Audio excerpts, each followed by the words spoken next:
Recorded वो death हैं वो सिर्फ 2 हैं जो हैदराबाद में। डेंगू इस कदर फैल चुका कि सिर्फ लतीफाबाद की तरफ 60,000 के करीब डेंगू की वबा में मुब्तला हो गए।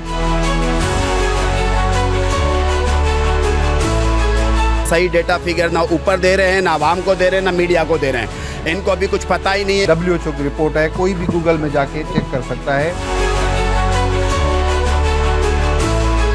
नवंबर में ये केसेस जो हैं ये हम पीक तक पहुंच गए हैं। नवंबर में केसेस ये 1-2 हफ्ते तक ये बढ़ेंगे। 95% लोग खुद ब खुद 5-6 दिनों के बाद ठीक हो जाते हैं। जिनकी नाइली है उनके खिलाफ कानूनी कार्रवाई की जाए।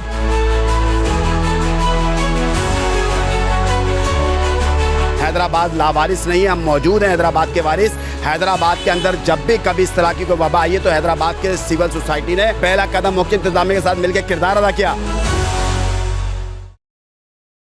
अस्सलाम वालेकुम नाजरीन, मैं हूं आपका मेज़बान मोहम्मद वलीद और आप देख रहे हैं हैदराबाद टाइम। शहर हैदराबाद में इस वक्त जो डेंगू वायरस की सूरत हाल है वो मुकम्मल तौर पर बेकाबू हो चुकी है। जिसके साथ साथ जो बात की जाए महकमा सेहत की, तो इलाज मुआवजे की सहूलियात है मुकम्मल तौर पर जो मुफ्त फराहम नहीं की जा रही हैं, जिसके बाइस जो है शहर हैदराबाद की जो समाजी तंजीमें हैं वो अब जो है मैदान में आ चुकी हैं। इसी के साथ ION हैदराबाद और हैदराबाद अपडेट इन्फो की जानिब से जो है वो चेस्ट केयर हॉस्पिटल हैदराबाद के अंदर जो है वो आज एक रोज़ा जो है वो मुफ्त मेडिकल कैंप लगाया गया है, जिसके अंदर जो है न सिर्फ मरीज़ों को मुफ्त जो है इलाज मुआवजे की सहूलियात दी जा रही हैं, इसी के साथ जो डेंगू के टेस्ट हैं वो भी मुफ्त किए जा रहे हैं। 95% लोग खुद ब खुद 5-6 दिनों के बाद ठीक हो जाते हैं। ये तस्दीक शुदा WHO की रिपोर्ट है, कोई भी गूगल में जाके चेक कर सकता है। ये हम गूगल और ChatGPT के दौर से गुजर रहे हैं। नंबर 2, जो मॉर्टलिटी का रेशा WHO बता रहा है वो है 0.4, यानी 100 लोगों को बिठाएं डेंगू पॉजिटिव को तो 0.4 यानी एक भी नहीं बल्कि आधा इंसान के चांसेस हैं उसके अमवात के।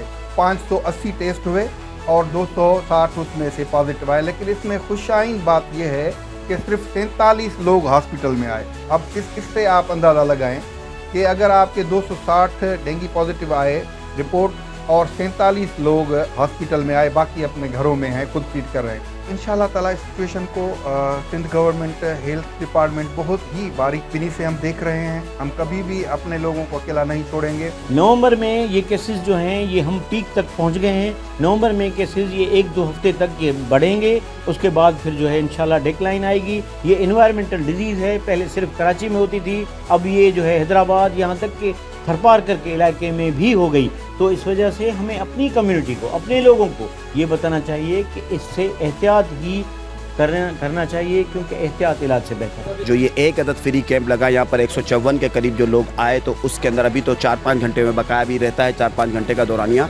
तो इस दौरान जो आए हैं तो उनमें से अगर 154 के करीब आए तो उसमें से 100 के करीब जो है वो फिगर्स जो है डेंगू का पॉजिटिव का आ रहा है। तो इस वक्त शदीद तशवीशनाक सूरत हाल और जो अमवात हुई है जो कि electronic print media social media के ज़रिए देखी जा रही है कि 22 से 26 के करीब बताई जा रही हैं। इदारों को बता रहे थे कि इस वक्त शहर की पोजीशन ख़तरनाक मोड़ की तरफ जा रही है। अगर बर वक्त इंतज़ामात का इनेकाद कर दिया जाता, बर वक्त जो आज की पोजीशन इंतज़ामिया की जो मीटिंग्स और इंतज़ामिया के विज़िट्स हो रहे हैं, अगर ये उस वक्त हो जाते तो लोगों की जानें भी बच जाती। या खुदा न खास्ता जो आज डेंगू इस कदर फैल चुका कि सिर्फ लतीफ़ाबाद की तरफ 60,000 के करीब जो लोग इस डेंगू की वबा में मुब्तला हो गए। सरकारी प्राइवेट लिबार्टीज़ के फ्री डेंगू टेस्ट का इनेकाद करे और डॉक्टर्स का सेशंस करके जहाँ पे एंटीबायोटिक समेत और चीज़ों के ज़रिए जहाँ पे डॉक्टर्स का WHO का इदारा कुछ और कह रहा है और प्राइवेट और सरकारी डॉक्टर्स के साथ जो इलाज का हो रहा है वहाँ पे कुछ और हो रहा है। तो इस वक्त खून के ब्लड के लोगों की कमी पड़ गई है। तो मैं फिर मज़ीद ऐसी बात नहीं करना चाहता कि जिससे मज़ीद पैनिक फैले। जो जानें चली गई, इंतज़ामिया उनको तस्लीम करने को तैयार नहीं है। हैदराबाद लावारिस नहीं है, हम मौजूद हैं हैदराबाद के वारिस। हैदराबाद के अंदर जब भी कभी इस तरह की कोई वबा आई है तो हैदराबाद के सिविल सोसाइटी ने पहला कदम मुख्य इंतजामिया के साथ मिलकर किरदार अदा किया। इंतजामिया के मुतल्लिका इदारे एक पेज के ऊपर नहीं हैं, सही डेटा फिगर ना ऊपर दे रहे हैं, ना आवाम को दे रहे हैं, ना मीडिया को दे रहे हैं। इनको अभी कुछ पता ही नहीं है कि सिविल का अस्पताल क्या कह रहा है, प्राइवेट अस्पताल क्या कह रहा है, DHO क्या कह रहा है और जो मलेरिया वाला क्या कह रहा है। ये लोग अभी तक अपना डेटा सही मुकम्मल नहीं कर पाए। मैंने इसीलिए इंक्वायरी का मुतालबा किया है कि फौरी तौर पर जिनकी नाइली है उनके खिलाफ कानूनी कार्रवाई की जाए। मुराद अली शाह साहब और चीफ सेक्रेटरी और हेल्थ मिनिस्टर, हेल्थ सेक्रेटरी को हमने लेटर लिखा कि फौरी तौर पर हेल्थ एमरजेंसी कायम की जाए, कंट्रोल रूम बनाए जाएं और जितने भी प्राइवेट हॉस्पिटल हैं उनको पाबंद किया जाए कि वो 20% डिस्काउंट पे ये टेस्ट करें और जितने सरकारी हॉस्पिटल हैं उनको फ्री किया जाए। लेकिन किसी चीज़ पे अमल दरामद नहीं। फिर हमें मजबूरन बिलावल भुट्टो साहब को ये लेटर लिखना पड़ा, जो चेयरमैन है बिल। उसके बाद जो है चीफ सेक्रेटरी साहब एक्टिव हुए हैं और इसके बाद एडमिनिस्ट्रेशन एक्टिव हुई है। तमाम प्राइवेट हॉस्पिटल्स में, सरकारी हॉस्पिटल्स में एक चीज़ नोट कर रहे हैं, जैसा डॉक्टर सौगात जो स्पेशलिस्ट इन इन्फ्यूजन डिजीज़ ने DDMA की मीटिंग में ब्रीफिंग दी थी, उन्होंने उसके डेंगू के प्रोटोकॉल्स बताए थे कि डेंगू के ट्रीटमेंट के प्रोटोकॉल्स क्या होंगे।